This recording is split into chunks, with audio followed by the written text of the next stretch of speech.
Well, we are one day away from the general election. Good evening. This is CTV News for this Monday, November 5th. I'm Patricia Vallone. And I'm Rochelle Metzger. Thank you for joining us tonight. Well, for months now, residents have been bombarded with television and radio ads about Question 7. An estimated $50 million have been spent on the issue. MGM Resorts has agreed to build a Las Vegas-style casino if the initiative is passed. CTV's Sonia Srivastava is in Baltimore with more. Well, Question 7 is certainly one of the most talked about ballot questions here in Maryland. And joining me now is the CEO of MGM Incorporated, Jim Murin. And Mr. Murin, certainly you have been here in the community pushing for this. What is your last minute, I guess, push for our voters here? Well, first I want to thank everyone I've met with, from law enforcement to the fire department to the NAACP, to educational groups. I've been to Prince George's Community College and Bowie State and a lot of folks. And I really have felt that we've been warmly received. Once we've talked about our story, what I would love to do if Question 7 passes is I'd love to build an $800 million resort in Prince George's County. It'll take me about 3 years to build that. It'll take 2,000 construction workers, men and women, to build that type of luxury international resort. And when we open, I want to employ 4,000 men and women from Maryland. These are good paying jobs with great benefits and their careers. So my message is, please vote, exercise your duty as Americans to vote. Please vote for Question 7. If that passes, I promise to be the kind of community partner you'd want me to be. My company will be the kind of community partner that it has been everywhere else in the country, and we will make Maryland competitive, if you allow me on the field, and bring a lot of that money back home that's going to West Virginia and Delaware and Pennsylvania. Now, Mr. Murin, a lot of people... You gotta call me Jim. Come on. Jim. Okay. A lot of people are skeptical because people make promises and then they back out and things. And so people have been asking, how do we know that all of these jobs will go to local companies? How do we know that the money will be here to stay? What do you say to those people? Well, look at our track record. Look what we did in Detroit. Detroit asked us to try to target 30% of our construction with targeted business, minority-owned businesses, local-owned businesses, women-owned businesses. We said that was just not enough. We did 53% of an $800 million project. Well, there you have it. CEO of MGM, Jim Murin, joining us. And of course, voting tomorrow, polls will open bright and early at 7 a.m. and you can go until 8 p.m. And of course, CTV will continue to provide coverage on all of the ballot questions in Baltimore. Sonia Srivastava for CTV News. Maryland Comptroller Peter Franchot says he's in opposition of expanded gambling because he doesn't believe there will be extra money for schools as the measure promises. Another weighty issue on the ballot is Question 4, known as the DREAM Act, which would allow undocumented students to pay in-state tuition based on certain requirements. Reporter Makia Turner is standing by with the details on a final push for the measure.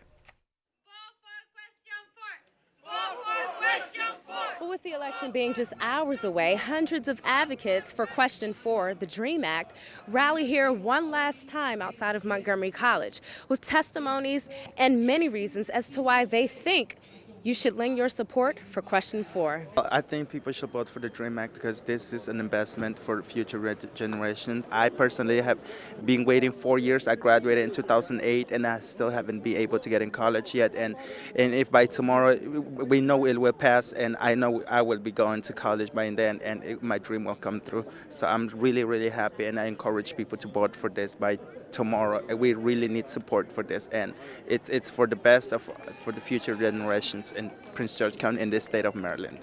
Now, if this question passes, tell me how it will change your life. Well, it will be totally different. First thing is be access into colleges and universities of Maryland. I will be able to get the career I always wanted to study. I always wanted to become an attorney, and it will be just a totally huge change in my whole life. This is a country that was founded by immigrants, and its diversity is its strength, and everyone who's here deserves an education, and they deserve the right to go as far as their abilities will take them. And most importantly, it's the American thing to do. It's the right thing to do. Now you'll have a chance to vote for or against the measure November 6th. In Silver Spring, I'm Makia Turner, CTV News. Now, question 4, opponents say if this act is approved, it would promote illegal immigration and create amnesty. Well, as we've been mentioning, the 2012 general election is tomorrow, and polls here in Maryland open at 7 a.m. In addition to President of the United States, voters will be choosing congressional representatives and school board members. They will also be casting votes on statewide and local initiatives. And if early voting turnout is an indication of what's to come Tuesday, expect crowded precincts and long lines. Public policy professor Doug Bergerov says preparing ahead of time will help move things along. Familiarize yourself with candidates and the issues before you go, saving valuable time in the voting booth. Advice.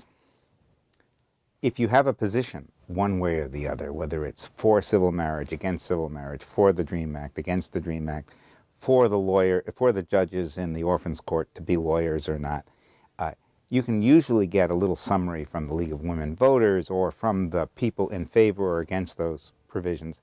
And those summaries, which are now available on the internet, and they're actually available as you walk into a polling area, will tell you what they actually say. So there are other sources of information, and other nonpartisan groups can be counted on. The newspapers can be counted upon to summarize the provisions.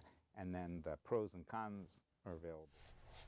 You can view 2012 general election sample ballots and ballot question summaries on the Maryland Board of Elections website. The address is elections.state.md.us. The Prince George's School Board is under scrutiny after national data reveals that only 25% of its members have college degrees. Although college is not a requirement, the board sets policies to make students in the county prepared for higher education. And by comparison, every member of the boards in the district and Montgomery, Arlington, Fairfax, Loudoun, and Prince William counties have at least a bachelor's degree. Still, Phil Lee, a community activist, says the degree shouldn't be a deciding factor. I'll go for everybody, first of all. But with the school board members, my biggest concern would be more about experience, being involved with the children, having some track record of having worked with the children in the communities and with the schools. I mean, I don't need to tell you that there's some who could have a master's degree but not be helpful at all. So I think experience is a big part of it. And according to the National School Boards Association, 85% of board members in large districts across the U.S. have at least a bachelor's degree, and more than half have earned an advanced degree. And as Prince Georgians prepare to cast their votes, one of the most talked about races this year in the county is for the school board. Today, we are joined by current member Henry Armwood from District 7, who is seeking a second term. And thank you for joining us today. Thank you very much for this opportunity. Well, let's go back to our last story for just a moment. You said in a Washington Post interview you didn't think the degree was mandatory in order to receive or in order to serve in this capacity. No, it's not. What is very important is to be able to connect with your community, to have experience not only in the schools, but with the community helping and solving problems. We know many people with advanced degrees who are not able to collaborate and work together, and that's what I excel in, collaboration and solving problems, and that is where my skill comes in. I am so gratified by the support I've received from the community, Mr. Baker, even National Boards of Education, NSBA in Maryland and MABE. They've selected me as chair of our Federal Relations Network. I'm a trustee on the Maryland Boards of Education pool, insurance pool. So people recognize my skills, and that's what's important, skill. Now, in the primary, you were beat by Carletta Fellows by about 700 votes. Did that surprise you, and what have you been doing to reach out to the community preparing for the general election? It didn't surprise me too much because I did not really campaign a lot. It was eye-opening, so I guess it was a surprise in that case. What I've been doing is doing my job, number one, being in the community, doing the work of the school board, because that is what it's all about. It's about increasing student achievement. It's about working with the teachers and the principals. And they're the ones who know me. They're the ones who I'm working with. And what separates you from Ms. Fellows? Why should people go out and vote for you? What separates me is primarily I'm not a political activist. I'm not a politician. I have 4 children that I've raised in the school system. My youngest child is now getting her PhD. I have 5 grandchildren who are in the school system right now. So this is very, very personal to me, the work of the school board. And everyone who knows me talks about my passion for the work and my passion for children. Now, we're in a very unique position this year with 3 of the candidates running are college students. In the past, you've expressed concern about that. Can you talk to us about how you'd plan on working with these students if you all win your races?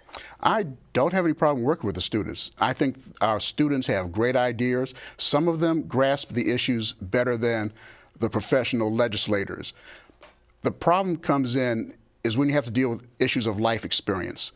The school board, in addition to setting school board policy, hears appeals from students, employees that are covering very serious matters that require life experience, having worked with a job, having had to get along with people. It takes a concentration. And my experience is some students, not all of them because I've seen some great examples, have issues with being able to sit down and actually focus in on the work. All right, well, that's all the time we have. Good luck to you. Thank you so much for joining us today. And again, Mr. Armwood is running in District 7. Thank you.